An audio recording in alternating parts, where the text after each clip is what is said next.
Ya, bismillahirrahmanirrahim. Assalamualaikum warahmatullahi wabarakatuh. Waalaikumsalam warahmatullahi wabarakatuh. Ya, diharapkan kepada teman-teman yang bisa untuk on cam, tetap on cam ya, karena kan ini kita direkam. Nah, ternyata ibunya tuh lagi tugas di Palembang.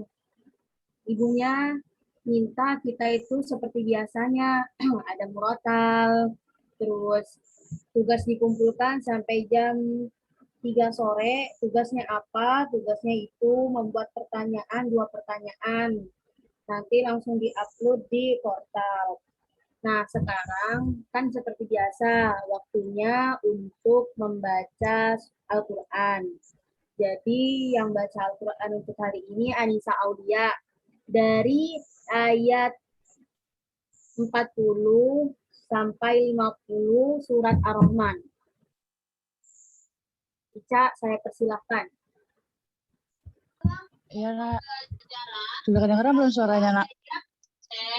Halo, Anak. Kedengaran, Assalamualaikum. tapi masih kecil. Bisa off cam aja ya, Nak, biar kedengeran. Iya, Izin iya, off cam boleh. ya, Nak. Boleh, boleh. Assalamualaikum warahmatullahi wabarakatuh. Waalaikumsalam warahmatullahi wabarakatuh. Waalaikumsalam warahmatullahi wabarakatuh.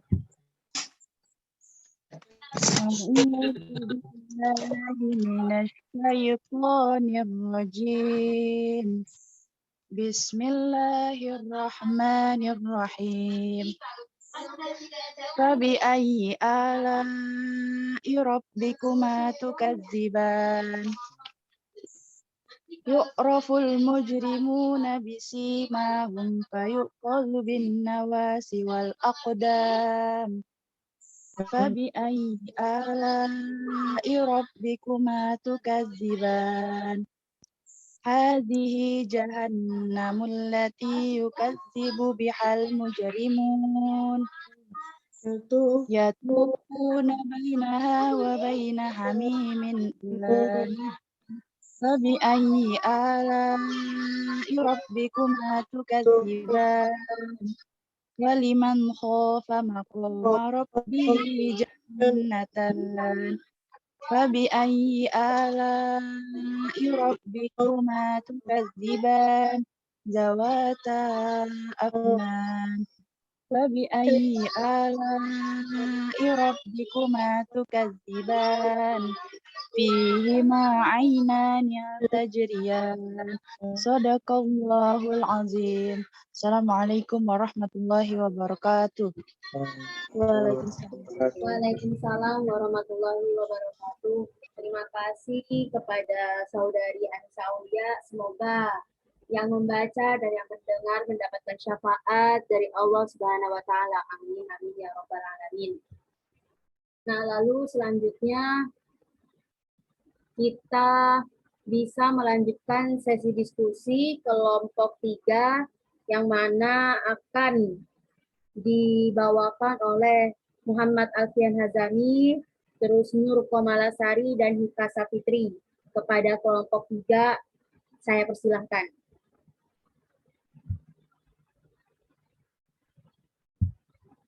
Untuk yang ingin share screen siapa ya?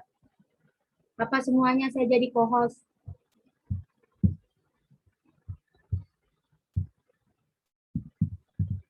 Wajana.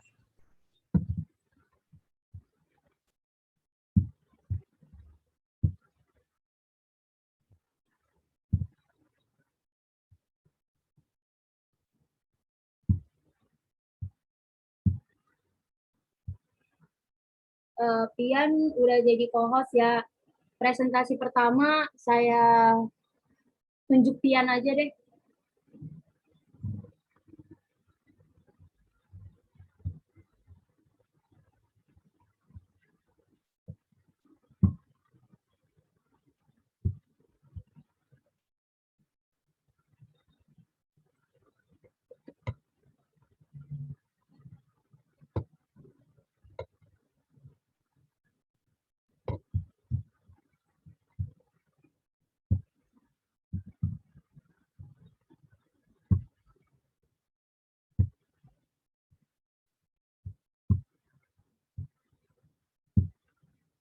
Ya, Pian bisa dilanjut.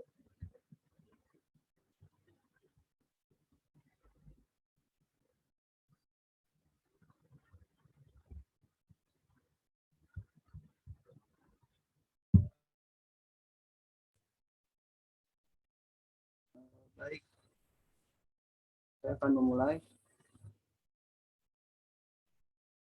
Bismillahirrahmanirrahim. Assalamualaikum warahmatullahi wabarakatuh. Waalaikumsalam. Waalaikumsalam warahmatullahi wabarakatuh. Waalaikumsalam. Jadi saya akan menjelaskan perencanaan pengembangan silabus berbasis kompetensi.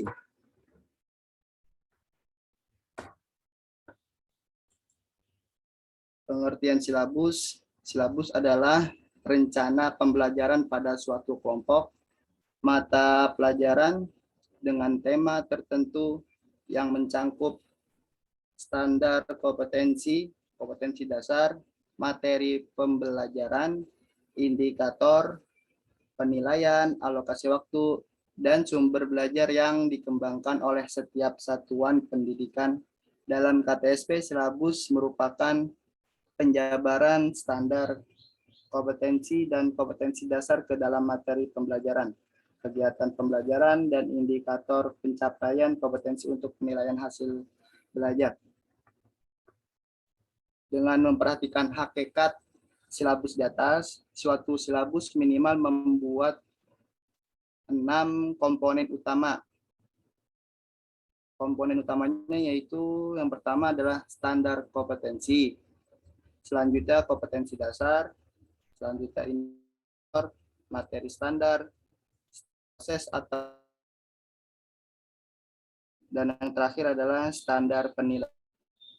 Pengembangan terhadap komponen-komponen tersebut merupakan kewenangan mutlak guru, termasuk pengembangan format silabus dan penambahan komponen-komponen lain dalam silabus di luar komponen minimal.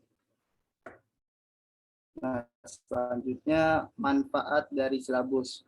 Dengan memperhatikan beberapa pengertian di atas, pada dasarnya silabus merupakan acuan utama dalam suatu kegiatan pembelajaran. Beberapa manfaat dari silabus ini diantaranya adalah yang pertama, sebagai pedoman atau acuan bagi pengembangan pembelajaran lebih lanjut, yaitu dalam penyusunan seperti RPP, pengelolaan kegiatan pembelajaran, penyediaan sumber belajar, dan pengembangan sistem penilaian. Selanjutnya yang kedua, manfaat silabus adalah memberikan gambaran mengenai pokok-pokok program yang akan dicapai dalam suatu mata pelajaran. Selanjutnya yang ketiga adalah sebagai ukuran dalam melakukan penilaian keberhasilan suatu program pembelajaran. Dan yang terakhir adalah dokumentasi tertulis sebagai akuntabilitas suatu program pembelajaran. Selanjutnya, prinsip pengembangan silabus. Dalam KTSP, pengembangan silabus diserahkan sepenuhnya kepada setiap suatu satuan pendidikan, khususnya bagi yang sudah mampu melakukannya. Oleh karena itu, setiap satuan pendidikan diberi kebebasan dan keleluasaan dalam mengembangkan silabus sesuai dengan kondisi kebutuhan masing-masing, agar pengembangan silabus yang dilakukan oleh setiap satuan pendidikan tetap berada dalam bingkai pengembangan kurikulum nasional atau standar nasional. Maka perlu memperhatikan prinsip pengembangan silabus. Prinsipnya adalah yang pertama ilmiah. Pengembangan silabus berbasis KTSP harus dilakukan dengan prinsip ilmiah yang mengandung arti bahwa keseluruhan materi dan kegiatan yang menjadi muatan dalam silabus harus benar, logis, dan dapat dipertanggungjawabkan secara keilmuan. Yang kedua adalah relevan. Relevan dalam silabus mengandung arti bahwa ruang lingkup, kedalaman, tingkat kesukaran, dan urutan penyajian materi dalam silabus disesuaikan dengan karakteristik peserta didik, yakni tingkat perkembangan intelektual, sosial, emosional, dan spiritual peserta didik. Selanjutnya adalah fleksibel. Pengembangan silabus KTSP harus dilakukan secara fleksibel. Fleksibel dalam silabus dapat dikaji dari dua sudut pandang yang berbeda, yakni fleksibel sebagai suatu pemikiran pendidikan dan fleksibel sebagai kaidah dalam penerapan kurikulum. Selanjutnya, kontinuitas. Kontinuitas atau kesinambungan mengandung arti bahwa setiap program pembelajaran yang dikemas dalam silabus memiliki keterkaitan satu sama lain dalam kompetensi dan pribadi peserta didik. Selanjutnya, konsisten. Pengembangan silabus berbasis KTSP harus dilakukan dengan secara konsisten. Artinya bahwa antara standar, kompetensi dasar, indikator, materi pokok, pengalaman belajar, sumber belajar, dan sistem penilaian memiliki hubungan yang konsisten dalam membentuk kompetensi peserta didik. Selanjutnya, memadai. Memadai dalam silabus mengandung arti bahwa ruang lingkup indikator, materi standar, pengalaman belajar, sumber belajar, dan sistem penilaian yang dilaksanakan dapat mencapai kompetensi dasar yang telah diterapkan. Selanjutnya, aktual dan kontekstual. Aktual dan kontekstual mengandung arti bahwa ruang lingkup kompetensi dasar, indikator, materi pokok, pengalaman belajar, sumber belajar, dan sistem penilaian yang dikembangkan memperhatikan perkembangan ilmu pengetahuan, teknologi, dan seni mutakhir, dan peristiwa yang sedang terjadi dan berlangsung di masyarakat. Selanjutnya, efektif, yakni memperhatikan keterlaksanaan silabus tersebut dalam proses pembelajaran dan tingkat pembentukan kompetensi sesuai dengan standar kompetensi yang telah ditetapkan. Yang terakhir, efisien. Efisien dalam silabus berkaitan dengan upaya untuk memperkecil atau menghemat penggunaan dana, daya, dan waktu tanpa mengurangi hasil atau kompetensi standar yang ditetapkan.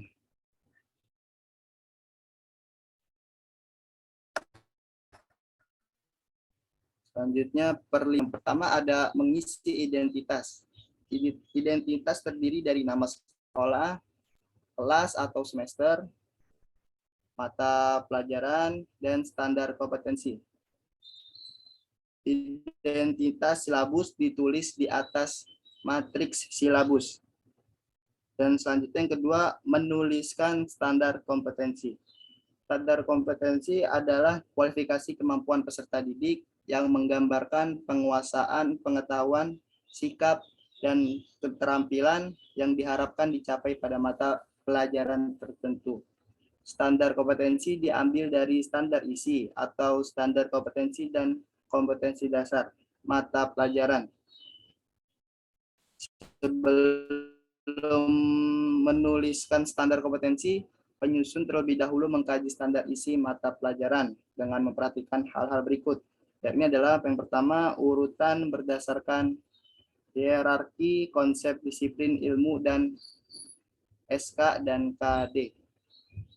Selanjutnya, keterkaitan antar standar kompetensi dan kompetensi dasar dalam mata pelajaran. Dan terakhir, keterkaitan standar kompetensi dan kompetensi dasar antar mata pelajaran. Sekian dari saya, selanjutnya akan dibacakan oleh Tika Safitri. Ya, terima kasih kepada Saudara Alfian Azami. Mungkin selanjutnya bisa dilanjutkan oleh Nur Komalasari.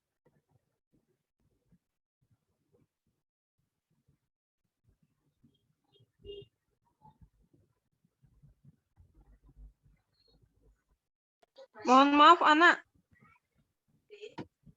Kalau sama itu makalahnya gimana ya? Maksudnya sama, sama materinya gitu, sama banget. Sama banget ya. Udah nggak apa-apa, dipaparin aja. Mungkin dari penjelasannya kan ada yang berbeda.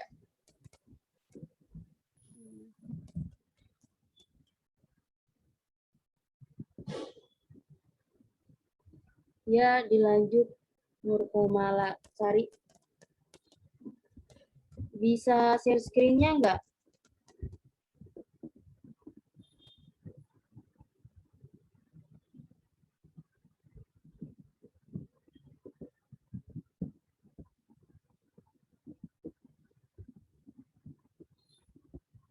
Mala, bisa share screen-nya nggak?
Halo, anak.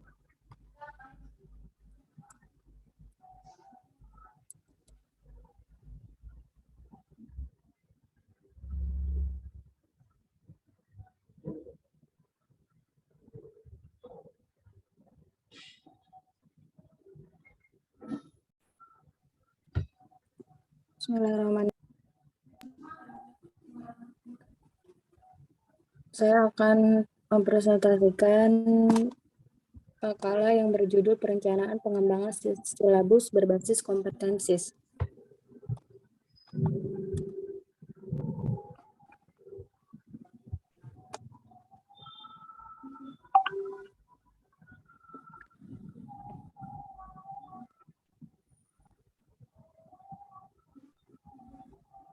Pengertian silabus.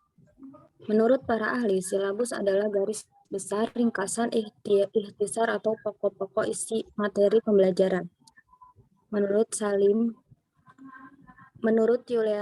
Yulailawati, silabus merupakan seperangkat rencana serta pengaturan pelaksanaan pembelajaran dan penilaian yang disusun secara sistematis, memuat komponen-komponen yang saling berkaitan untuk mencapai penguasaan kompetensi dasar. Menurut Mulyasa, silabus adalah rencana pembelajaran pada suatu kelompok mata pelajaran dengan tema tertentu yang mencakup standar kompetensi, kompetensi dasar, materi pembelajaran, indikator penilaian, alokasi waktu, dan sumber belajar yang dikembangkan oleh setiap satuan pendidikan. Menurut Trianto, silabus merupakan perangkat dari kelompok materi pelajaran yang mencakup standar kompetensi, kompetensi dasar, materi pokok atau pembelajaran, kegiatan pembelajaran, indikator pencapaian kompetensi penilaian, alokasi waktu, dan sumber belajar.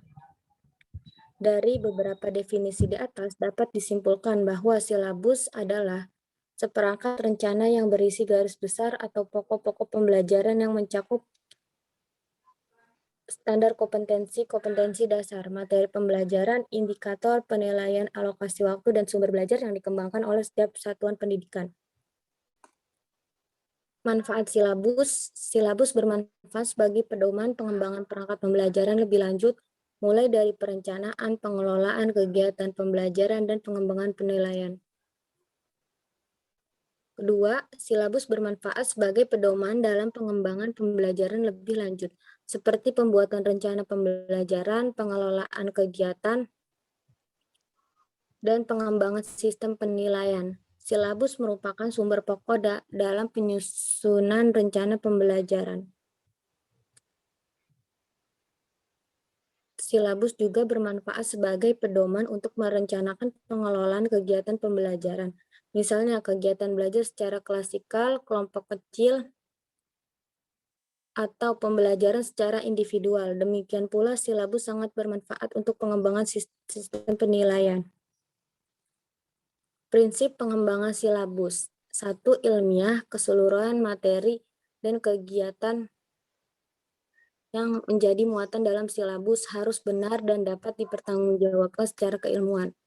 Yang kedua, relevan, cakupan kedalaman tingkat kesukaran dan urusan penyajian materi dalam silabus sesuai dengan tingkat perkembangan fisik, intelek, sosial, emosional, dan spiritual peserta didik. Sistematis, komponen-komponen silabus saling berhubungan secara fungsional dalam mencapai kompetensi. 4. Kompetensi, adanya hubungan yang konsisten antara kompetensi dasar, indikator, materi pokok, pengalaman belajar, sumber belajar, dan sistem penilaian.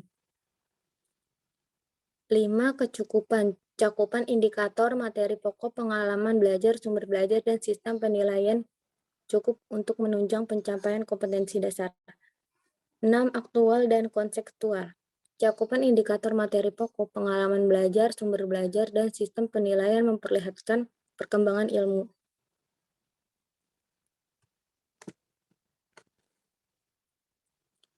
Tujuh, fleksibel, keseluruhan komponen silabus dapat mengakomodasi keragaman peserta didik, pendidik, serta dinamika perubahan yang terjadi di sekolah dan tuntutan masyarakat. Menyeluruh. Kedelapan, menyeluruh, komponen silabus mencakup keseluruhan ranah kompetensi kognitif, afektif, psikomotorik, atau sesuai dengan esensi mata pelajaran masing-masing. D. Proses pengembangan silabus. 1. Mengkaji standar kompetensi dan kompetensi dasar. Dalam mengkaji standar kompetensi dan kompetensi dasar mata pelajaran sebagaimana yang tercantum pada standar isi harus memperhatikan hal-hal berikut. A. Urutan berdasarkan hierarki konsep disiplin ilmu dan tingkat kesulitan materi. B. Keterkaitan antar standar kompetensi dan kompetensi dasar dalam mata pelajaran. C. Keterkaitan standar kompetensi dan kompetensi dasar antar mata pelajaran. 2. Mengidentifikasi materi pokok. Untuk mengidentifikasi materi pokok yang menunjang pencapaian standar kompetensi dan kompetensi dasar sebaiknya mempertimbangkan beberapa hal. A. Tingkat perkembangan fisik, intelek, emosional, sosial, dan spiritual peserta didik. B. Manfaat bagi peserta didik. C. Struktur keilmuan. D. Kedalaman dan keluasan materi. E. Relevansi dengan kebutuhan peserta didik dan tuntunan lingkungan. F. Alokasi waktu. 3. Mengembangkan pengalaman belajar. Pengalaman belajar merupakan kegiatan mental dan fisik yang dilakukan peserta didik dalam berinteraksi dengan sumber belajar melalui pendekatan pembelajaran yang bervariasi dan mengaktifkan peserta didik. Pengalaman belajar memuat kecakupan hidup yang perlu dikuasai peserta didik. Merumuskan indikator keberhasilan belajar. Indikator merupakan penjabaran dari kompetensi dasar yang menunjukkan tanda-tanda perbuatan atau respon yang dilakukan atau ditampilkan oleh peserta didik. Indikator dikembangkan sesuai dengan karakteristik satuan pendidikan, potensi daerah, dan peserta didik, dan dirumuskan dalam kata kerja operasional yang terukur atau dapat diobservasi. Selain itu, indikator yang digunakan sebagai dasar untuk menyusun alat penilaian. 5. Penentuan jenis penilaian. Penilaian pencapaian kompetensi dasar peserta didik dilakukan berdasarkan indikator yang dapat dilakukan menggunakan tes dan non-tes dalam bentuk tertulis maupun lisan. Pengamatan kinerja sikap penilaian hasil karya berupa proyek atau produk penggunaan portofolio dan penilaian diri. 6. Menentukan alokasi waktu. Penentuan alokasi waktu pada setiap kompetensi dasar didasarkan pada jumlah minggu efektif dan alokasi waktu mata pelajaran permingguan dengan mempertimbangkan jumlah kompetensi dasar, kelulusan, kedalaman, tingkat kesulitan, dan tingkat kepentingan kompetensi dasar. 7. Menentukan sumber belajar. Sumber belajar adalah rujukan, objek, atau bahan yang digunakan untuk kegiatan pembelajaran seperti media cetak dan elektronik, alat sumber, serta lingkungan fisik, alam, sosial, dan budaya.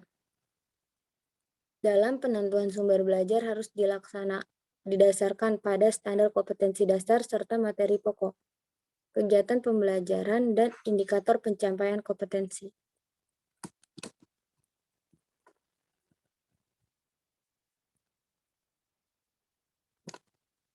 Selanjutnya akan dilanjutkan oleh Saudara Ishika. Baik, terima kasih.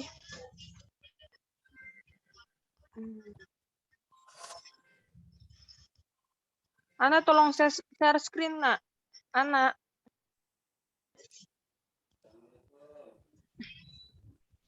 Coba Share screen. Alfian, tolong bantu ya. Sinyal Ana lagi nggak stabil, nggak bisa.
Bismillahirrahmanirrahim.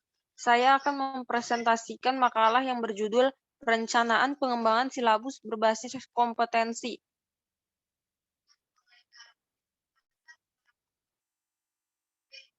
Pengertian silabus. Silabus adalah rencana pembelajaran pada suatu kelompok mata pelajaran dengan tema tertentu yang mencakup standar kompetensi, kompetensi dasar, materi pembelajaran, indikator, penilaian, alokasi waktu, dan sumber belajar yang dikembangkan oleh setiap satuan pendidikan.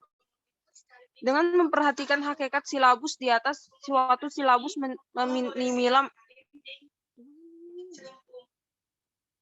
minimal memuat 6 komponen utama, yakni yang pertama standar kompetensi, yang kedua kompetensi dasar, yang ketiga indikator, yang keempat materi standar, yang kelima standar proses kegiatan belajar mengajar, dan yang keenam standar penilaian. Pengembangan terhadap komponen-komponen tersebut merupakan kewenangan mutlak guru, termasuk pengembangan format silabus dan penambahan komponen-komponen lain dalam silabus di luar komponen minimal. Manfaat silabus. Dengan memperhatikan beberapa pengertian di atas, pada dasarnya silabus merupakan acuan utama dalam suatu kegiatan pembelajaran. Beberapa manfaat silabus beberapa manfaat dari silabus ini diantaranya: yang pertama, sebagai pedoman atau acuan bagi pengembangan pembelajaran lebih lanjut, yaitu dalam penyusunan RPP, pengelolaan kegiatan pembelajaran, penyediaan sumber belajar, dan pengembangan sistem penilaian. Yang kedua, memberikan gambaran mengenai pokok-pokok program yang akan dicapai dalam suatu mata pelajaran. Yang ketiga, sebagai ukuran dalam melakukan penilaian keberhasilan suatu program pembelajaran. Yang keempat, dokumentasi terhadap tertulis sebagai akuntabilitas suatu program pembelajaran. Prinsip pengembangan silabus. Dalam KTSP, pengembangan silabus diserahkan sepenuhnya kepada setiap satuan pendidikan, khususnya bagi yang sudah mampu melakukannya. Oleh karena itu, setiap satuan pendidikan diberi kebebasan dan kekuasaan dalam pengembangan silabus sesuai dengan kondisi kebutuhan masing-masing. Adapun prinsip-prinsip silabus tersebut adalah yang pertama yaitu prinsip ilmiah. Pengembangan silabus berbasis KTSP harus dilakukan dengan prinsip ilmiah yang mengandung arti bahwa keseluruhan materi dan kegiatan yang menjadi muatan dalam silabus harus benar, logis, dan dapat dipertanggungjawabkan secara keilmuan. Yang kedua, relevan. Relevan adalah silabus mengandung arti bahwa ruang lingkup kedalaman tingkat kesukaran dalam urutan penyajian materi dalam silabus disesuaikan dengan karakteristik peserta didik, yakni tingkat pengembangan intelektual, sosial, emosional, dan spiritual peserta didik. Yang ketiga, fleksibel. Fleksibel pengembangan sistem pengembangan silabus KTSP harus dilakukan secara fleksibel. Fleksibel dalam silabus dapat dikaji dari dua sudut pandang yang berbeda, yakni fleksibel sebagai suatu pemikiran pendidikan dan fleksibel sebagai kaidah dan penerapan kurikulum. Yang keempat, kontinuitas. Kontinuitas atau kesinambungan tersebut bisa secara vertikal, yakni dengan jenjang pendidikan yang ada di atasnya, dan bisa juga secara horizontal yang dengan program-program lain atau dengan silabus yang sejenisnya. Yang kelima, konsisten. Pengembangan silabus berbasis KTSP harus dilakukan secara konsisten. Artinya bahwa kompetensi dasar, indikator, materi pokok, pengalaman belajar, sumber belajar, dan sistem penilaian memiliki hubungan yang konsisten dalam membentuk kompetensi peserta didik. Yang keenam, memadai. Memadai dalam silabus mengandung arti bahwa ruang lingkup indikator materi standar, pengalaman belajar, sumber belajar, dan sistem penilaian yang dilaksanakan dalam mencapai kompetensi dasar yang telah ditetapkan. Yang ketujuh, aktual dan kontekstual. Aktual dan kontekstual mengandung arti bahwa ruang lingkup kompetensi dasar, indikator, materi pokok, pengalaman belajar, sumber belajar, dan sistem penilaian yang dikembangkan memperhatikan perkembangan ilmu pengetahuan, teknologi, dan seni mutakhir dalam kehidupan nyata dan peristiwa yang terjadi dan yang sedang berlangsung di masyarakat. Yang kedelapan, efektif. Pengembangan silabus berbasis KTSP harus dilakukan secara efektif, yakni memperhatikan keterlaksanaan silabus tersebut dalam proses pembelajaran dan tidak pembentukan kompetensi sesuai dengan standar kompetensi yang ditetapkan. Yang kesembilan, efisien. Efisien dalam silabus berkaitan dengan upaya untuk memperkecil atau menghemat penggunaan dana, daya, dan waktu tanpa mengurangi hasil atau kompetensi standar yang ditetapkan. Yang terakhir, apa saja pelibatan dalam proses pengembangan silabus? Yang pertama, kompetensi apa saja yang harus dicapai siswa sesuai dengan dirumuskan oleh standar isi, standar kompetensi, dan kompetensi dasar. Yang kedua, materi pokok apa sajakah yang harus dibahas dan dipelajari peserta didik untuk mencapai standar isi. Yang ketiga, kegiatan pembelajaran yang bagaimanakah yang seharusnya diskenariokan oleh guru sehingga peserta didik mampu berintegrasi dengan objek belajar. Yang keempat, indikator apa sajakah yang harus ditentukan untuk mencapai standar. Yang kelima, bagaimanakah cara mengetahui ketercapaian kompetensi berdasarkan indikator sebagai acuan dalam menentukan jenis dan aspek yang akan dinilai. Yang keenam, Berapa lama waktu yang diperlukan untuk mencapai standar isi tertentu? Yang ketujuh, sumber belajar apa sajakah yang dapat diperdayakan untuk mencapai standar isi tertentu? Sekian dan terima kasih. Yang ingin bertanya dipersilahkan dan yang ingin menambahkan juga. Ya, terima kasih kepada teman-teman yang sudah melaksanakan tugasnya dengan baik. Mungkin dari teman-teman ada yang ingin bertanya, menambahkan, memberi saran. Mari kita berdiskusi bersama karena sekali lagi saya tekankan bahwa forum ini adalah forum diskusi. Jadi apa yang teman-teman masih ragukan bisa diungkapkan dan apa yang teman-teman sudah ketahui bisa teman-teman paparkan agar kita semua dapat menambah pengetahuan kita. Ya, bagaimana teman-teman? Sejauh ini ada yang ingin ditanyakan dari pemaparan kelompok 3.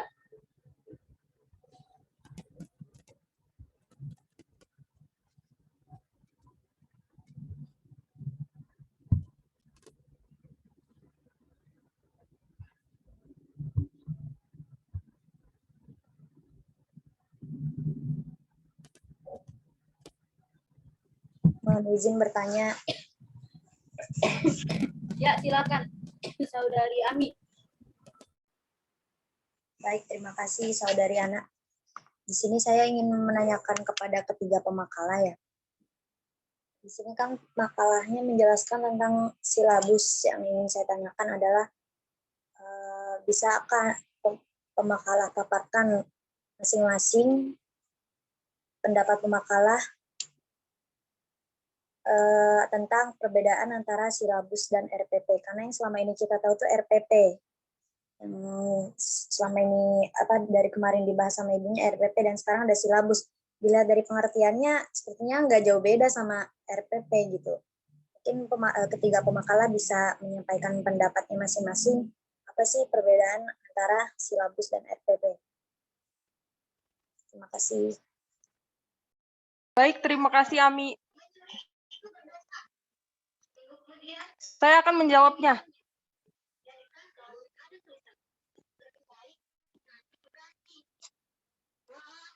Jadi, perbedaan antara silabus dan RPP itu terletak pada waktu yang direncanakan atau dicapai. Silabus merencanakan pembelajaran dalam 1 semester, sedangkan RPP merencanakan pembelajaran dalam 1 kali tatap muka atau 1 bagian materi pembelajaran.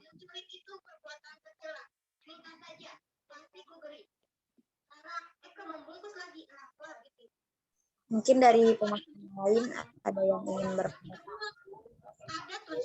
Mohon izin pemakalah.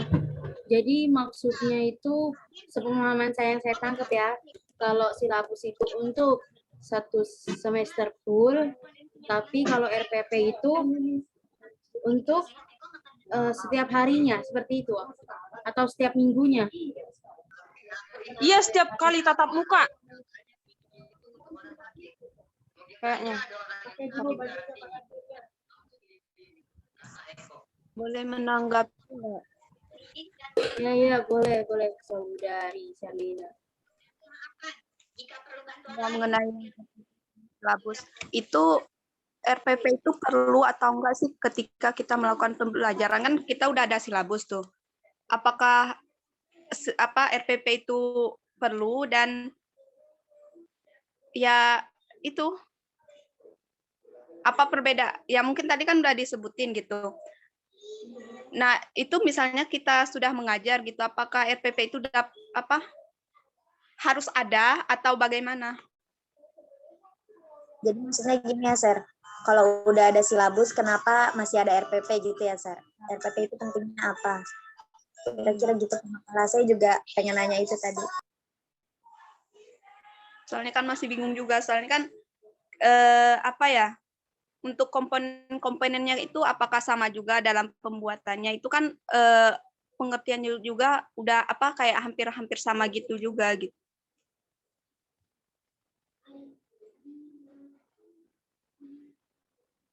Ya mungkin itu aja, Hika. Dapat dipahami nggak? Jadi ini, jadi tuh apa sih? Bentar dulu. Izin Jadi menjawab. silabus itu mengusung kompetensi dasar, materi pokok, kegiatan pembelajaran, indikator penilaian, alokasi waktu, dan sumber belajar. Silabus hanya disusun untuk keperluan selama 1 semester dan tidak menyertakan langkah-langkah pembelajaran. Kalau RPP itu penggalan kegiatan yang perlu diterapkan oleh guru pada setiap pertemuan atau waktu pembelajaran bersama siswa. Guru harus mengetahui dengan jelas tindakan yang perlu dilakukan untuk mencapai tujuan kompetensi dan tindakan lanjut setelah pertemuan atau waktu pembelajaran selesai. Jadi RPP mencakup secara keseluruhan yang tertuang pada langkah-langkah pembelajaran. Umumnya hanya disusun untuk satu pertemuan atau per bab. Izin menambahkan ya.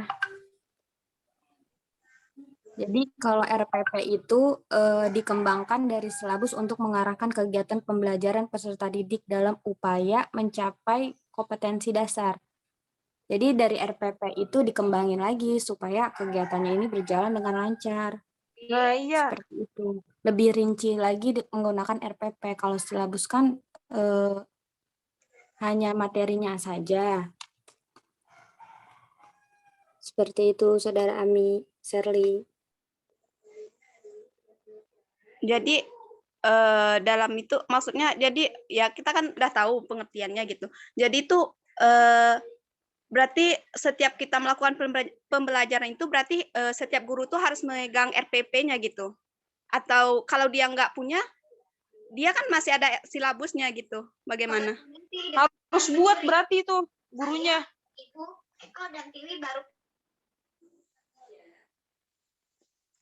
Ya, mohon izin, pemakalah saya izin menanggapi. Jadi, ini deh, kita pemakalah langkah lebih baiknya untuk menyusun dulu nih. Misalnya pertama yang harus dibuat itu RPP karena apa? Atau pertama yang dibuat itu silabus karena apa? Mungkin bisa kayak gitu penjelasannya pemakalah.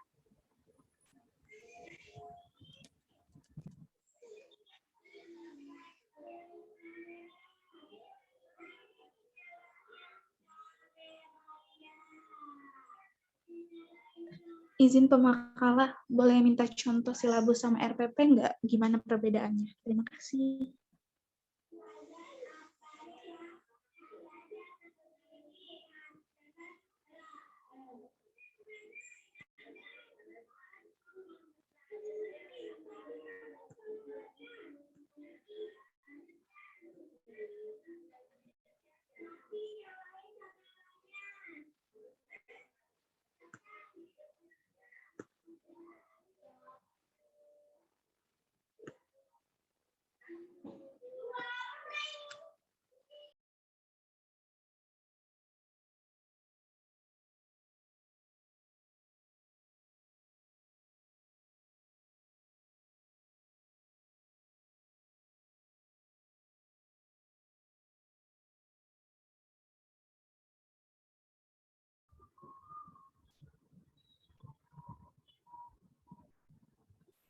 Ya, mohon izin pemakalah mungkin untuk permintaan dari Miftahul Jannah tentang RPP dan silabus bisa dilihat di Google Drive yang saya sudah buat itu. Di situ ada contoh silabus sama RPP dari Bu Makul sendiri. Mungkin itu ya contohnya untuk RPP sama silabus. Coba teman-teman buka kembali link yang sudah saya buat untuk materi PSP PAI ini. Mungkin pemakalah bisa menjawab dari pertanyaan tadi karena masih ambigu.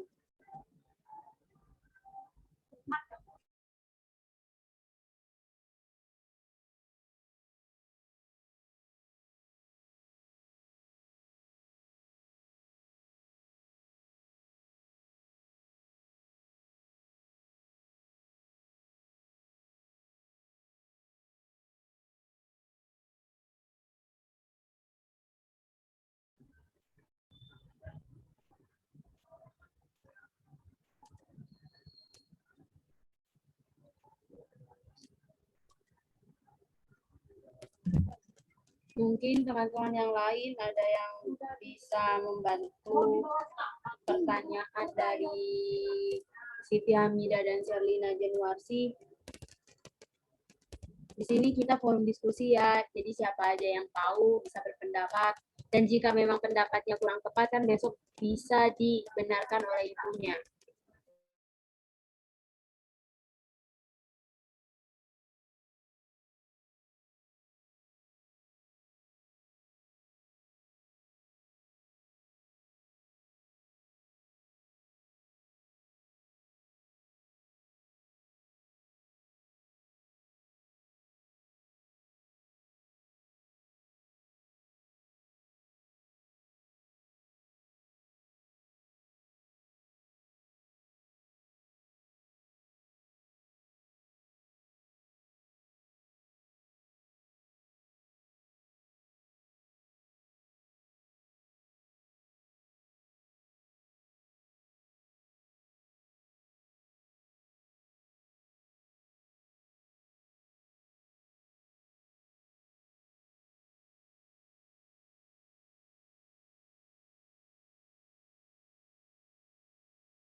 Untuk pertanyaan Shirley bisa diketik aja sama Ami.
pertanyaan saudari Sterlit siapa ya? Itu pertanyaannya sama kayak Ami, cuman menanggapi aja tadi. Sama kayak Ami.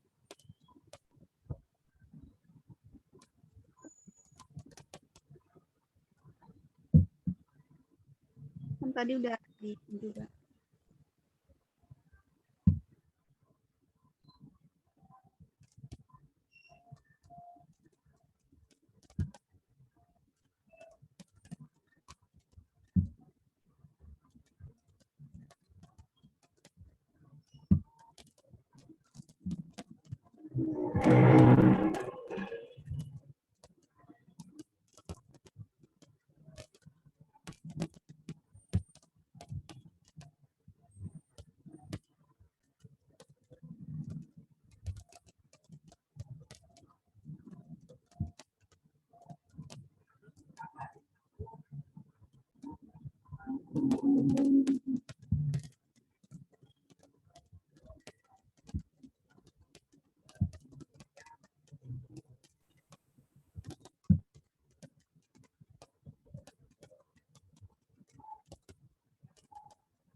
Ya, mohon izin pemakala sudah saya tampilkan, mungkin pemakala bisa menjelaskan maksud dari gambar ini apa, agar teman-teman semua bisa memahami dari kata-kata yang ada di gambar ini.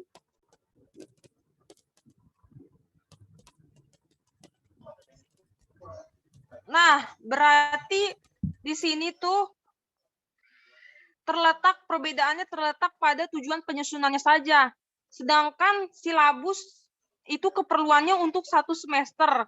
RPP disiapkan untuk 1 pertemuan atau per bab. Dan RPP mencakup langkah-langkah pembelajaran, sedangkan silabus tidak ada di situ. Coba kita lihat, perhatikan.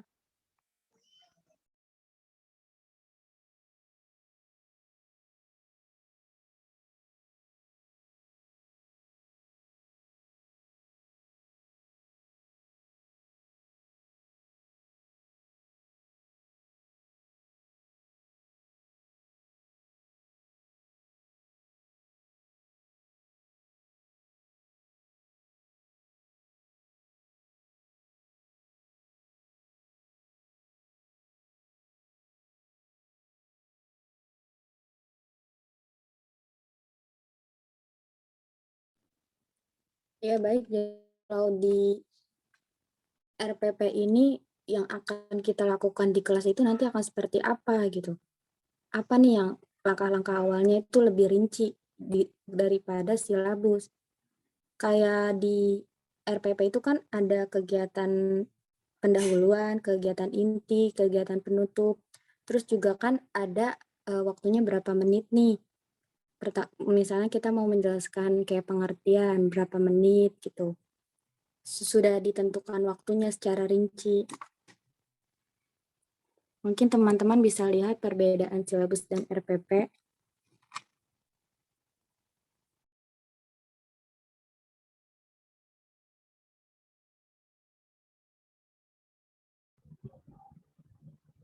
Mohon izin pemakala, berarti kita itu sebagai seorang guru harus membuat silabus terlebih dahulu, habis itu baru RPP. Seperti itu. Iya, seperti itu, teman-teman. Iya Kalau betul, misalnya saudara anak kita membuat RPP dulu baru silabus gimana? Kan kita disesuaikan dulu nih program selama semester ini apa. Nah, udah ketahuan kan yang akan dipelajarin itu apa. Setelah dari silabus dikembangkanlah di RPP gitu. Jadi RPP ini mengembangkan silabus gitu. Diperinci lewat RPP. Paham tidak saudara anak?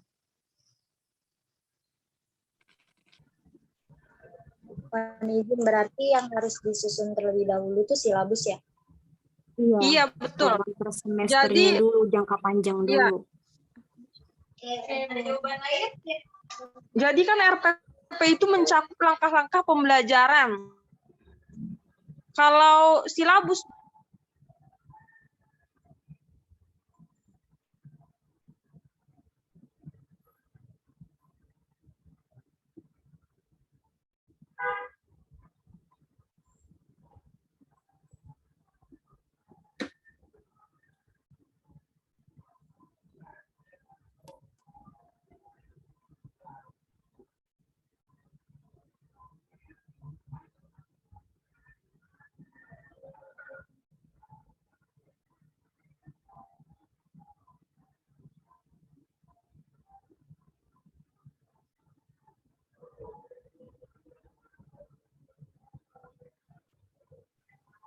Boleh berpendapat.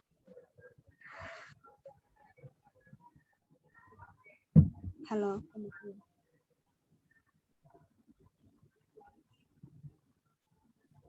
Ya, baik, Saudara Sherlina. Ya, kan tadi yang pemakalah sampaikan tadi kan bahwa RPP itu kan sangat penting dalam perencanaan pembelajaran gitu. Nah, jadi kalau sangat penting berarti ketika RPP itu nggak ada, berarti pembelajaran itu tidak dapat dilaksanakan kan? Kalau sangat penting gitu kan, mengenai dari penjelasan kalian tadi. Nah, tapi kalau menurut saya gitu ya, nggak tahu benar atau salahnya gitu. Sebenarnya tanpa RPP pun dapat dilaksanakan. Nah, itu tadi seperti yang pemakalah sampaikan tadi. Jadi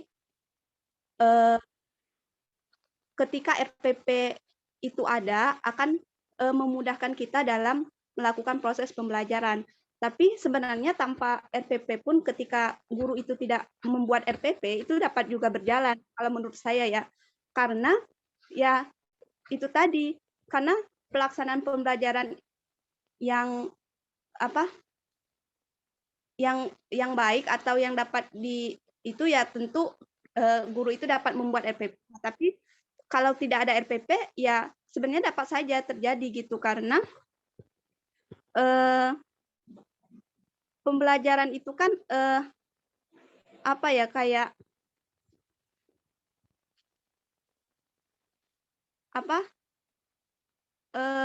tidak harus mengikuti untuk mengikuti RPP itu sendiri kan, guru itu kan sudah membuat silabusnya kan, jadi dia sudah mengetahui nih arahnya kemana gitu. Nah, dan RPP juga setahu saya dibuat itu kan sesuai dengan karakteristik kelasnya juga. Nah, tapi tetap diarahkan gitu untuk mencapai indikator sesuai dengan yang ada di yang sudah direncanakan oleh guru tersebut dalam silabusnya gitu. Ya jadi kalau nggak ada RPP ya nggak masalah gitu, selagi gurunya itu mampu untuk mengarahkan anaknya itu dalam tujuan-tujuan yang sudah dia rencanakan dalam silabus gitu. Kalau menurut saya ya, nggak tahu benar atau salahnya gitu. Karena kalau pemakalah tadi kan menyampaikan bahwa RPP itu kan sangat penting, berarti ketika RPP itu nggak ada berarti nggak dapat terlaksanakan dong, berarti setiap guru itu berarti harus membuat RPP dong, ya kan? Ya mungkin begitu gitu.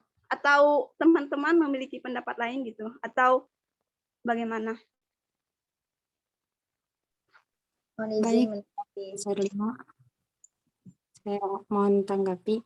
Jadi nggak bisa kalau guru itu mengajar tanpa ada RPP, karena proses pembelajaran itu harus berdasarkan skenario, harus ada perencanaannya. Tanpa perencanaan, guru itu nggak bisa melakukan proses pembelajaran itu dengan sempurna. Mungkin bisa, cuma tidak maksimal. Pasti ada saja pembelajaran atau materi yang terlewatkan gitu. Misalkan ada yang ingin disampaikan, jadi lupa nggak kesampaikan gitu karena nggak dibuat RPP-nya, seperti itu. Iya. Jadi kalau mau tanya lagi ya, boleh nggak? Ya, silakan Saudara Sherly.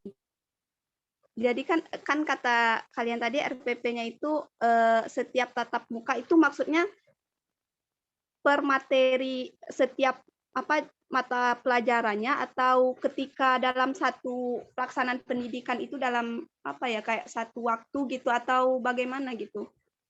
Nggak terlalu rinci. Itu per bab, Shirley. Per bab bahasnya. Per bab maksudnya seperti apa? Boleh dicontohkan atau kan gitu? Izin Misalkan, menambahkan boleh nggak Pemakalah sedikit? Jadi gini ya, silakan. menurut Ica gini ya, kalau RPP tuh lebih kepada perincian dari babnya gitu loh. Misalkan kita pembelajaran fikih. Di dalam fikih tuh ada apa aja babnya. Misalkan seperti sholat, zakat, terus puasa gitu kan. Nah, dari situ kita buat RPP-nya tuh seperti yang kemarin kita buat. Kan kalau misalkan sholat, misalkan RPP-nya kayak kita cari pengertian tentang sholat. Itu tuh jadi RPP tuh kayak per bab dari materi pelajaran yang itu. Misalkan kayak tadi, kayak kemarin aja kan ada toharoh ya kan, ada haji. Berarti kan kalau itu babnya, bab dari fikih gitu loh.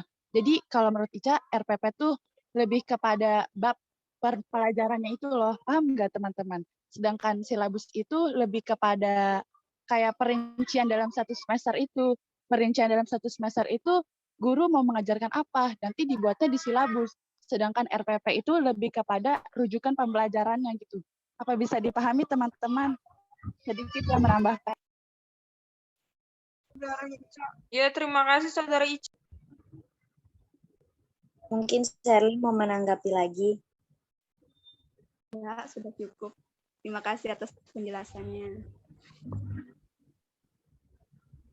Ya, mungkin Saudari Ami atau Ana ingin menambahkan. Ana. Ya Allah. Ya udah izin menambahkan mungkin ya.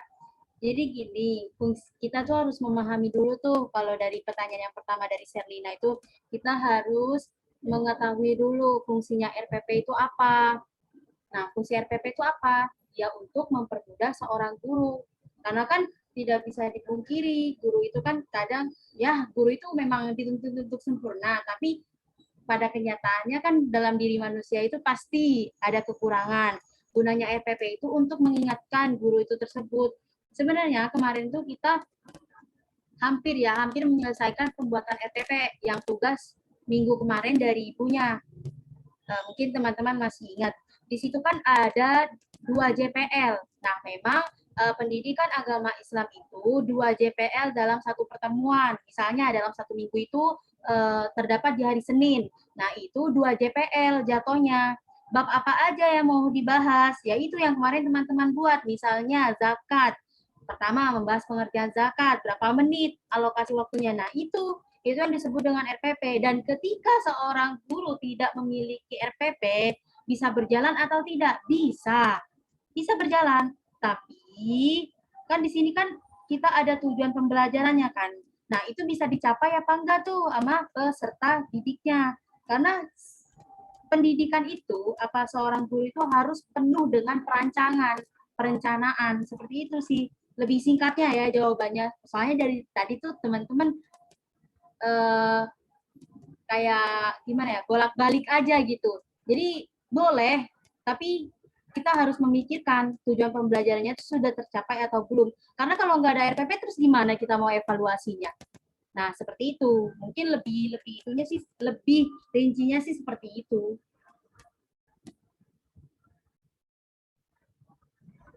Mungkin bisa lanjut ke pertanyaan atau tanggapan yang lain.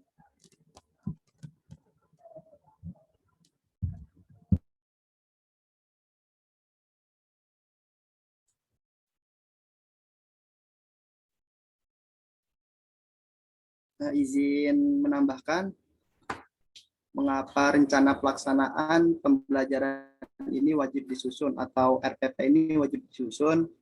Terus apa sih pentingnya menyusun rencana pembelajaran itu sendiri?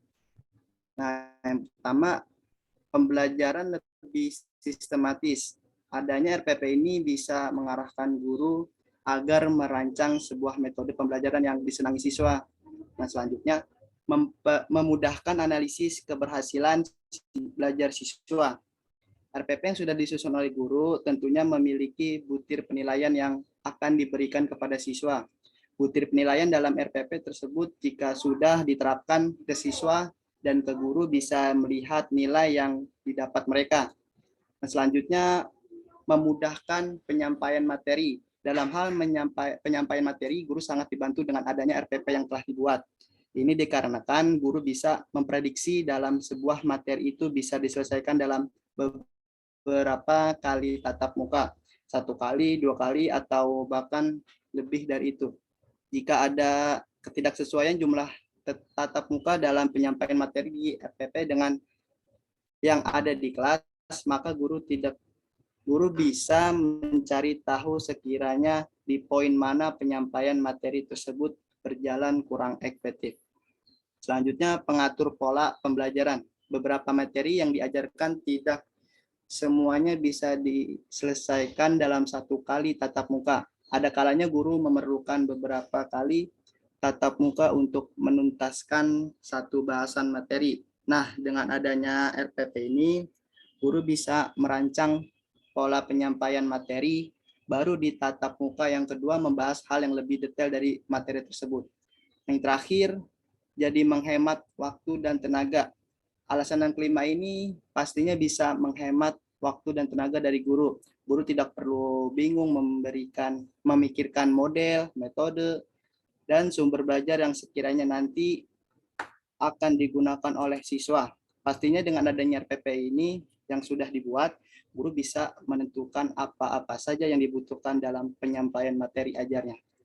Ya itu saja, sekian penambahan dari saya dari pentingnya RPP ini. Terima kasih.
Teman-teman, apa ada yang masih ingin ditanyakan? Tadi Atau- dari pertanyaan semuanya sudah dijawab apa belum Pak Makala? Sudah? Sudah. Mungkin dari teman-teman yang lain ada yang ingin bertanya lagi?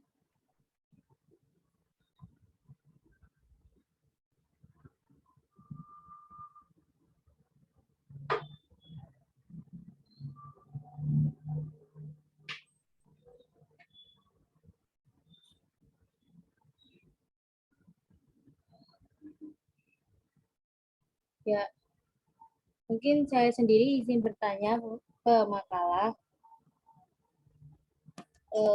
Kemarin kan ibunya sempat menyinggung tentang prota dan promes ya. Nah, pertanyaan dari saya simpel, apakah prota dan promes itu maksudnya silabus atau bagaimana ya Makala? Apa itu istilah lama terus diubah jadi silabus atau memang berbeda? Mungkin itu sih Pemakala. Terima kasih.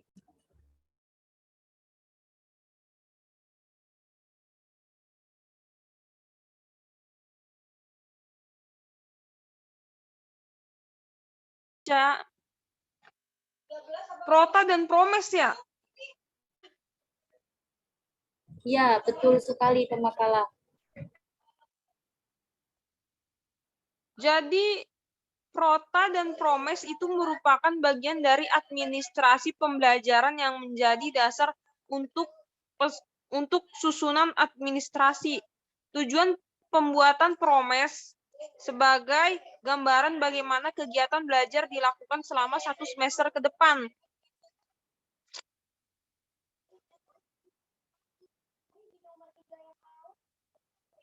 Jadi tuh mana tuh?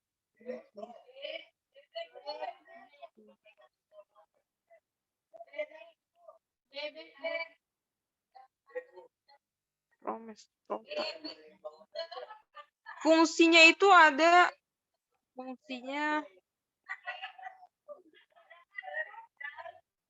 kalau prota itu susunan alokasi waktu pembelajaran selama 1 tahun untuk mencapai standar kompetensi dan kompetensi dasar yang diharapkan. Fungsi prota itu untuk mengorganisir pembelajaran agar bisa berjalan secara optimal. Yang kedua, dijadikan pedoman untuk penyusun Promes. Yang ketiga, dijadikan pedoman dalam penyusunan kalender pendidikan. Yang keempat, digunakan sebagai acuan untuk mengoptimalkan penggunaan untuk efektif pembelajaran yang tersedia. Sedangkan fungsi Promes yang pertama bisa mempermudah tugas atau Bapak Ibu saat mengadakan pembelajaran selama 1 semester. Yang kedua, mampu mengarahkan kegiatan untuk mencapai tujuan pembelajaran yang telah diprogramkan. Yang ketiga, menjadi pola dasar untuk mengatur tugas dan wewenang setiap pihak yang ikut serta dalam pembelajaran. Yang keempat, menjadi pedoman guru dan dalam bekerja dan belajar. Yang kelima, menjadi tolak ukur efektivitas pada proses pembelajaran. Yang keenam, menjadi bahan untuk menyusun data sehingga terbentuk keseimbangan kerja. Yang ketujuh, mampu menghemat waktu, tenaga, biaya, dan alat penunjang karena pembelajaran bisa berlangsung secara efektif dan efisien.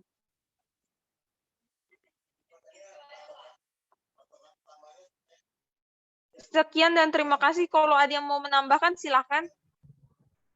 Mohon izin pemakalah, ini kan ada Promes ya, program semester.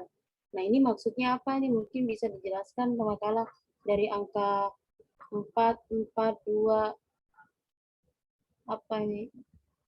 Saya nggak paham pemakalah, izin. Mungkin pemakalah paham, bisa dijelaskan.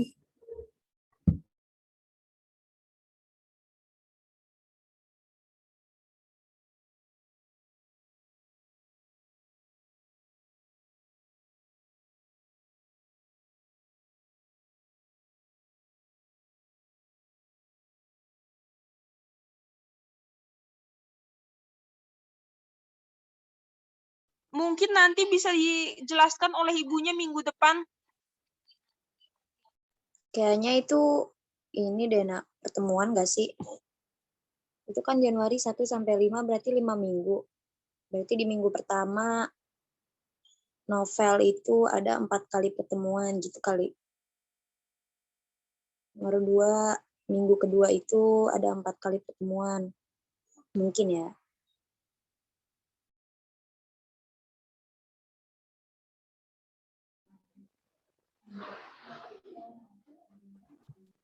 Empat kali pertemuan. Apa 4 jam pelajaran? Ya mungkin.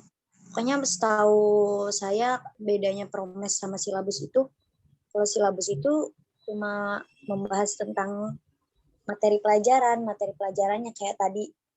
Contohnya fikih selama 1 semester tuh mau membahas apa aja gitu. Sedangkan kalau program semester ini ada ini kan, ada tanggal-tanggal libur, perkiraan ujian sekolah gitu-gitu. Jadi lebih ke administrasi nggak sih? Terus kegiatan di sekolah. Kalau silabus itu kegiatan pembelajarannya. Itu kalau Promes kan ada ujian tengah semester, ada libur awal Ramadan. Kalau silabus kan materi pelajaran selama 1 semester itu mau membahas apa gitu. Cuman kalau yang angka-angka ini belum tahu ya, mungkin minggu depan menjelaskan ibunya. Mungkin ingin menambahkan dari jawaban Ami tadi ya mengenai promes dan silabus. Kalau promes itu kan kayak program semesternya, betul kata Ami tadi. Nah, itu kayak kegiatan yang dilaksanakan di dalam semester itu. Misalnya kegiatan yang dilaksanakan itu seperti tatap mukanya, terus praktikumnya, terus sudah masuk ke ujiannya tadi, seperti yang Ami katakan tadi, ujian semesternya, dan kegiatan-kegiatan lainnya. Jadi sebuah kayak apa ya, kegiatan yang diberikan untuk penilaian keberhasilannya. Nah, sedangkan apa yang silabusnya itu tadi perencanaannya nih dalam pembelajaran nih seperti yang udah disampaikan juga kan tadi kayak mencakup standar kompetensinya yang ada apa KI-nya, apa terus KD dan IK-nya gitu. Nah, jadi sebenarnya kemarin juga sempat bingung antara promes itu apakah sama dengan silabus kan. Soalnya kan silabus itu kan juga apa dilakukan dalam satu semester juga kan. Nah, mungkin kurang lebihnya gitu. Kalau silabusnya itu lebih ke pembelajarannya, perencanaan dalam pendidikannya itu, dan untuk promes itu sendiri program-programnya seperti kegiatan prakteknya, terus ujian semester dan apa dan lain-lainnya gitu. Mungkin seperti itu, Ana. Promes itu lebih ke alokasi waktu nggak sih? Promes sama prota kan beda. Kalau prota kan kayak tadi yang dicoba siapa ini yang bagus Sersis. Nah, ini kan prota. Jadi prota itu lebih ke apa ya? Lebih ke ini penjabarannya kan. Tapi kalau promes itu kan hanya angka-angka. Mungkin ya, saya juga nggak tahu ya. Mungkin lebih ke JPL jam pelajarannya kali ya, atau 4 di situ 4 Iya. 4 apa sih? Nggak tahu, hanya menduga-duga ya, saya juga nggak tahu. Mungkin dari teman-teman ada yang tahu. Karena kalau promes itu kan hanya angka yang kita bisa lihat itu angka. Tapi kalau prota itu bisa dikatakan penjabaran, kayak gitu mungkin ya. Dan Oh iya, mungkin pembagian. nah, iya, sedangkan silabus itu apa ya? Silabus Ya tentang perencanaan pembelajarannya nah, kayak iya. tujuan apa itu. Nah, mungkin yang promes tadi itu kayak misalnya dalam satu semester itu kan misalnya terdiri dari 19 minggu nih. Nah, nanti apa aja nih? Maksudnya pembagian-pembagian kan tadi kan angka-angka kan. Mungkin kayak apa ya, pembagian dalam apa ya yang seperti yang Anda katakan tadi gitu. Tapi kalau yang silabusnya itu lebih terpacu kepada perencanaan pembelajarannya dalam apa ya, dalam guru itu menyampaikan apa yang ingin dia sampaikan ya. Mungkin seperti itu.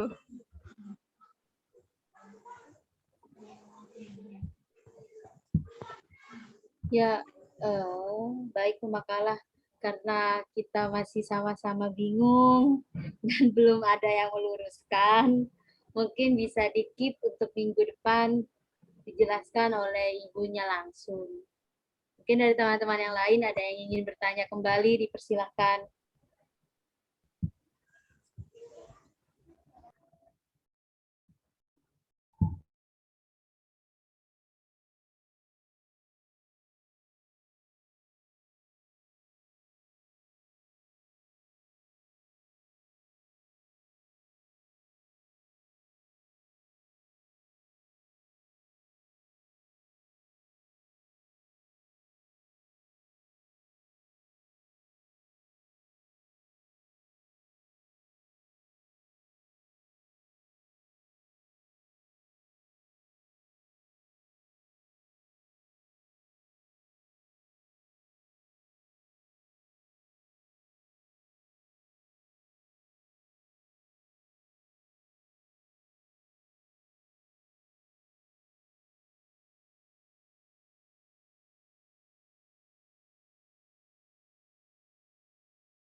Ya baik, kalau sudah tidak ada yang bisa yang dipertanyakan lagi, kita akhiri saja ya.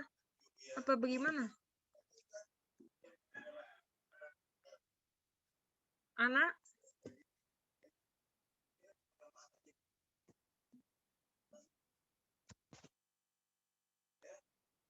Apakah diakhiri saja?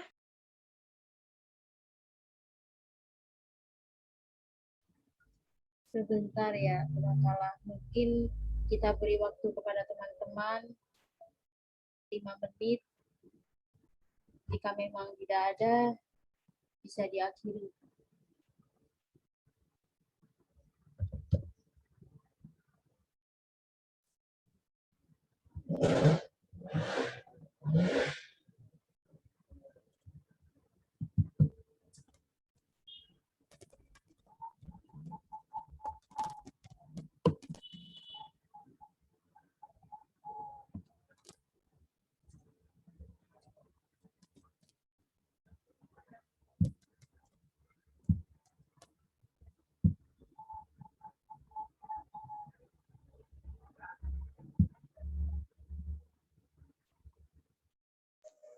Iya, mungkin Mas izin bertanya, masih boleh nggak? Ya, silakan Saudari Serlina. Baik, saudara sana, Ya. pertanyaannya. Mengenai yang silabus itu kan, tentu kan itu kan dibuat oleh guru itu sendiri kan.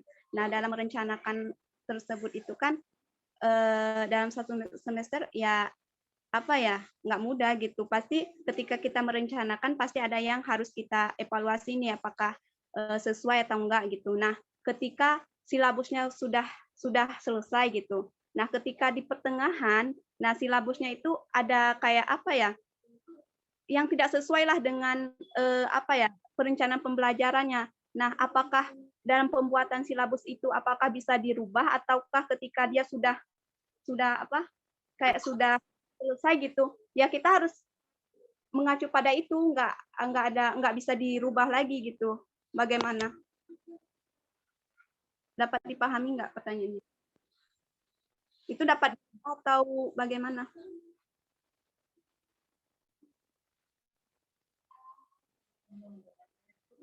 Ya, halo.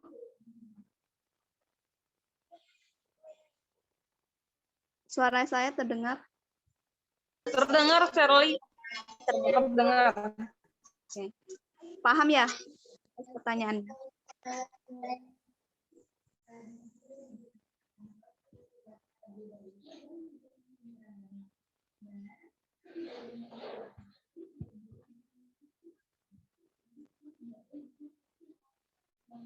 Apa bisa diketik aja, Saudari Shirley? Ya, sebentar.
Mohon maaf, Sir.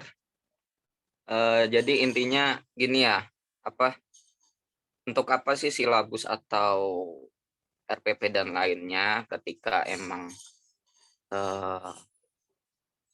sudah kegiatannya itu mungkin ada salah satu yang nggak dilakukan atau bahkan bisa dilebihkan gitu kan.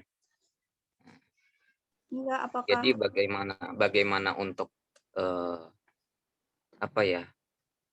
menanggapi hal tersebut gitu. enggak itu maksudnya pertanyaannya itu apakah silabus yang sudah selesai yang dibuat oleh gurunya itu dapat direvisi, maksudnya diubah, misalnya kan enggak sesuai dengan pembelajarannya, tapi silabus itu sudah berjalan saat perencanaan pembelajarannya gitu, sudah setengah gitu. Nah, ketika dilihat lagi tuh silabusnya ada yang enggak sesuai nih dengan pembelajarannya atau perencanaan pembelajarannya. Nah, apakah itu dapat direvisi ataukah kita melihat silabus itu aja gitu, ya dengan kekurangannya mungkin gitu. Bisa atau enggak direvisi gitu. Itu aja sih. Mohon izin dari Serena, direvisinya itu misalnya di pertengahan semester misalnya gitu. Atau kita udah dapat pertemuan keempat terus ada yang tidak sesuai direvisi gitu maksudnya. Ya, misalnya ya kayak gitu.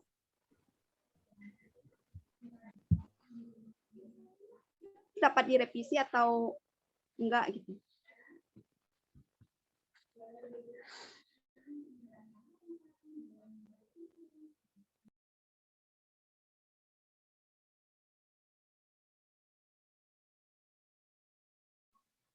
Bisa aja kali share.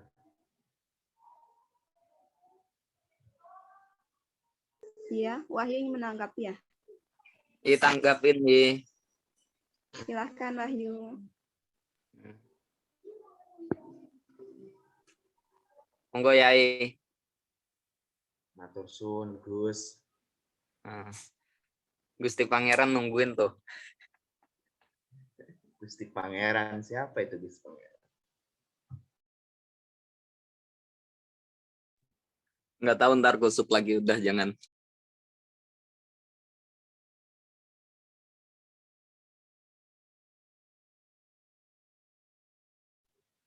Kali gitu share pendapat Wahyu. Kalau emang udah berjalan, terus kita salah nih gitu, itu kan apa bisa gitu direvisi kembali gitu. Tapi ini udah berjalan gitu ya.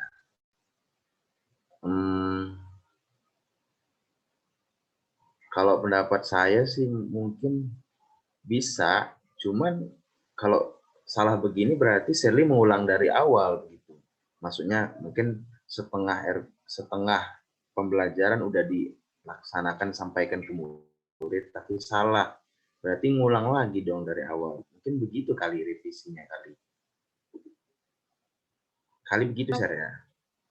Revisinya itu enggak, maksudnya kan di silabusnya itu berarti ya seperti itu ataukah ya itu tadi kalau misal ada salah kan pasti ada pengulangan ya semuanya gitu kan, berarti ya gimana ya, kalau makanya bingung juga, nggak tahu juga kan ketika kita menghapus kan ya sampai ya silabus kita nggak sesuai gitu ketika ya walaupun sudah berjalan bisa jadi 1 minggu atau 2 minggu gitu, nah nggak sesuai ya otomatis kalau kita revisi lagi mengubah total ya itu tadi seperti yang itu, makanya juga masih bingung juga gitu.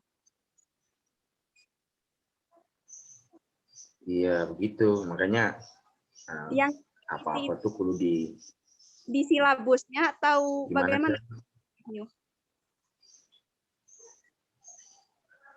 Iya, ini kan saya ditanya nih apakah silabus yang sudah selesai adopsinya.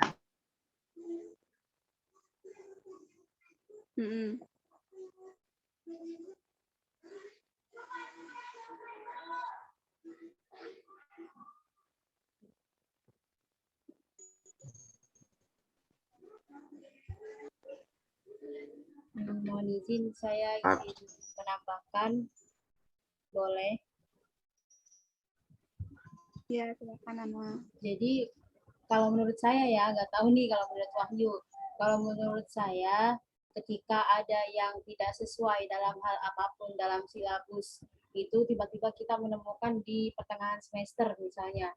Kalau menurut saya ya udah di secara silabusnya ya udah dibiarin aja. Tapi secara pelaksanaannya itu sesuai apa yang sudah dirancang. Maksudnya apa yang menurut guru tersebut baik. Misalnya di silabus kayak gini. Nah, ketika pelaksanaan itu nggak baik. Kurang baik lah yang di silabus itu ya. Jadi lebih ke prakteknya aja menurut guru itu yang mana yang baik. Dan untuk kesalahan tersebut atau kurang dalam penanganannya itu nanti dievaluasinya di terakhir. Nah, setelah dievaluasi terakhir, maka diperbaikilah nanti kalau udah tahun ajaran baru kayak gitu. Karena di pertengahan semester ada suatu kesalahan. Masa iya mau dibuat ulang dulu dibuat ulang dari awal sampai akhir kan nggak mungkin. Jadi pengaplikasiannya mungkin beda dari silabus, nanti perbaikannya di semester depannya. Mungkin kalau menurut saya seperti itu sih. Dan pengesahan silabus itu sebenarnya itu nggak asal dibuat, ditanda tangan sama gurunya, terus udah nggak dikoreksi sama atasan, enggak. Ternyata kalau silabus itu masih dikoreksi sama misalnya sama di atasnya kepala itunya mungkin kan biasanya kalau di silabus tuh ada 2 tanda tangan kan. Nah, itu di bagian sini kan ada yang mengesahkan itu kayak menyetujui gitu. Nah, itu kan sebelumnya udah diituin dulu, udah dikoreksi dulu sama yang tanda tangan satunya itu. Mungkin itu sih, Shirley. Kalau dari saya ya nggak tahu kalau dari teman-teman yang lainnya gimana. Ya mungkin begitu, Ser, gitu. Makanya sebelum melangkah tuh cobalah berhati-hati agar tidak terjatuh. Mungkin begitu pada dasarnya. Sebelum membuat sebuah silabus kan direvisi, kita merevisi sendiri gitu. Menilai, oh ini salah, apa benar, gimana, agar sebelum melangkah kita nggak terjatuh. Kalau begini kan kita sudah melangkah, tapi terjatuh. Nah, kesalahan kita sendiri. Gitu. Bukan begitu bahasa kiasannya Gus Sidik ya? Ya mungkin terserah Yai mawon, terserah Yai. Itu kan mungkin silabus antara sebelum pandemi dan ketika pandemi pasti berubah kan. Maksudnya itu berpengaruh juga kan mungkin kayak itu kan ketika dia kan silabus itu kan dibuat ketika sebelum pandemi nih. Nah, ketika ada pandemi gitu, itu dapat berpengaruh juga nggak sih? Kalau menurut Wahyu gimana? Itu kan tadi kalau yang saya tanyakan tadi kan mengenai kesalahan dari gurunya itu sendiri. Nah, ketika ada pandemi saat ini tuh berpengaruh juga atau sama aja nggak sih ketika silabusnya ada kesalahan gitu? Ngurusin Shirley, berarti gini ya, nih misalnya 3 semester udah berjalan silabus tatap muka. Nah, tiba-tiba ada pandemi. Jadi kan nggak bisa tuh silabus itu digunakan. Ya kan? Seperti itu kan? Tiba-tiba di tengah-tengah semester kayak gitu. Nah, dari pihak lembaga pendidikan itu mengadakan rapat, Shirley. Mengadakan rapat kepada semua guru, di situ itu dirapatin. Nah, nanti kalau emang keadaannya kayak gitu kan kita nggak tahu virus itu sampai berapa tahun kan. Nah, itu dibuat silabus tuh, dibuat lagi. Kalau saya dapat cerita dari dekat rumah ya, guru yang ada di dekat rumah itu silabus itu dibuat di 3 semester itu. Di 3 semester. Setelah 3 semester itu. Kenapa? Karena itu ada pandemi di situ. Nah, itu beda halnya kalau ada kesalahan 1-2. Kalau kesalahan 1-2 seperti yang tadi saya sampaikan. Tapi kalau karena ada virus ini dan cukup lama, hingga 1 tahun, hingga semester itu berakhir, maka dibuat silabus baru. Kan program, kurikulumnya pun berbeda kan. Sekarang kurikulumnya itu kurikulum pandemi. Nah, itu secara tidak langsung ya berubah. silabusnya diadakan rapat dan perubahan silabus di situ. Mungkin sepengetahuan saya kayak gitu sih, Serli. Mungkin dari teman-teman ada yang lebih berpengalaman. Mohon maaf sebelumnya, saya ingin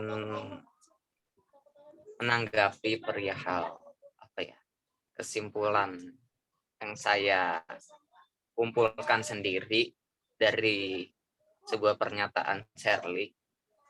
Itu lebih ke kegiatan ya, bukan bukan sistematika atau struktural dari silabus atau RPP tersebut. Saya kira sih begitu. Soalnya lebih kegiatan maksudnya gimana ketika memang silabus sudah jadi, sudah ditetapkan dan ada perubahan di tengah jalan, entah kenapa itu atau bagaimana, jadi akhirnya nggak sesuai silabus seperti itu. Apa seperti itu, Sar? Dijelasin lagi ya sedikit. Enggak, soalnya yang saya tangkap seperti itu.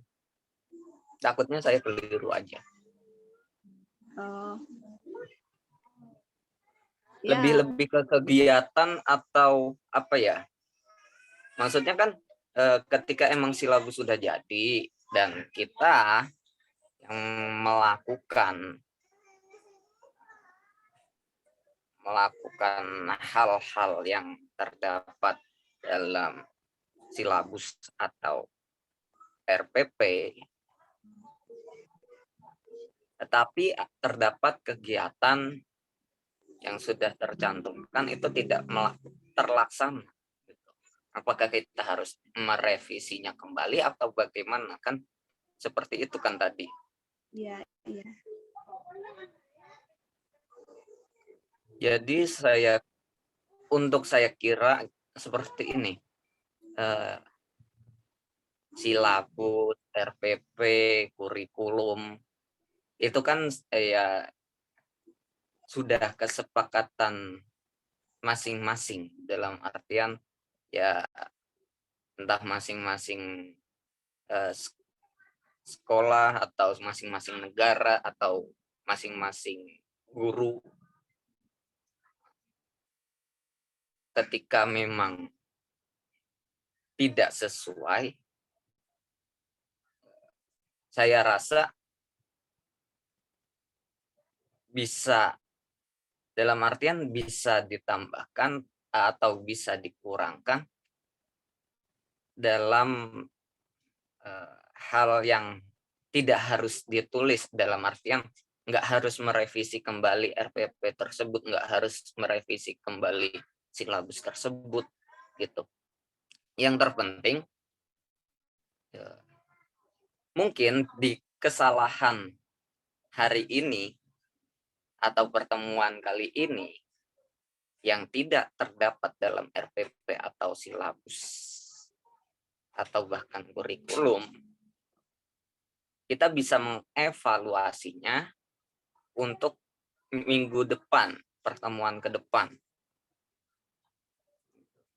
Jadi kita memang semua merencanakan hal-hal dalam pembelajaran, tetapi kita juga tidak memaksakan bahwa apa yang terjadi dan sudah apa yang dilakukan bisa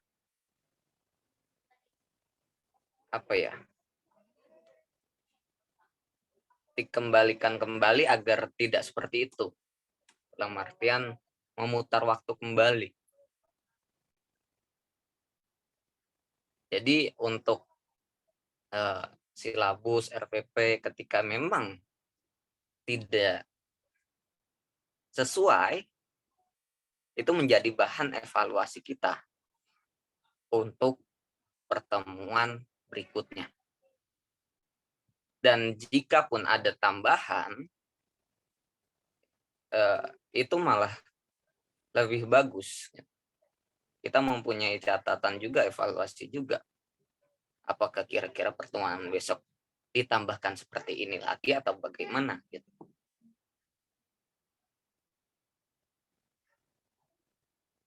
Kan di sini pun toh juga semua ada, kayak perencanaan, terus apa ya, pelaksanaan sama pengawasan atau evaluasi itu. Jadi perencanaan ya seperti mata kuliah PSP ini,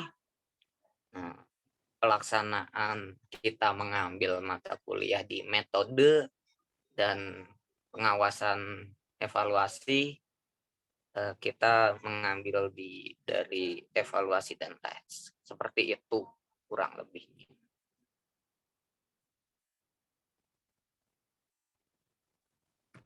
Cindy, terima kasih.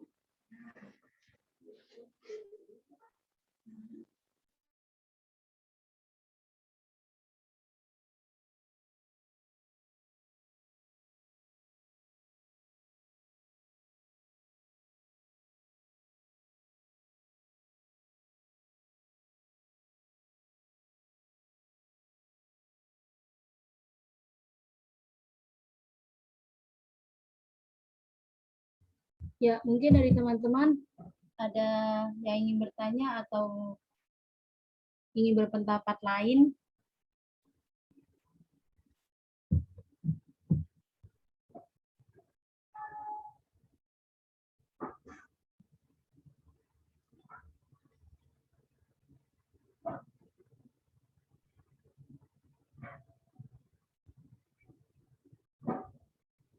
Ya, mungkin jika memang tidak ada yang ingin ditanyakan atau ingin berpendapat, mungkin bisa diakhiri diskusi pada pagi hari ini, dan saya mengucapkan terima kasih kepada penanya, kepada pemakalah, kepada yang menanggapi, dan teman-teman semua karena sudah berusaha untuk menghidupkan diskusi pada pagi hari ini.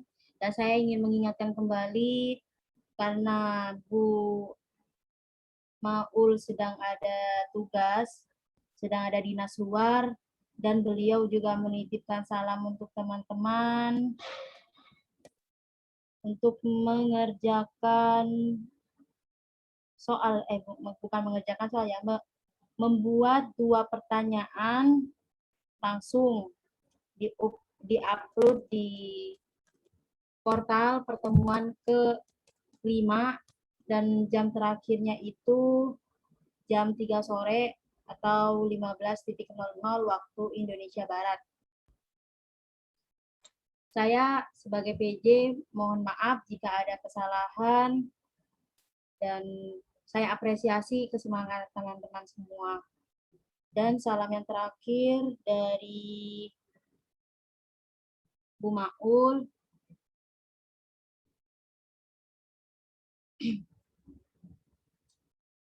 Beliau mengucapkan fi amanillah kepada semua teman-teman. Mungkin itu aja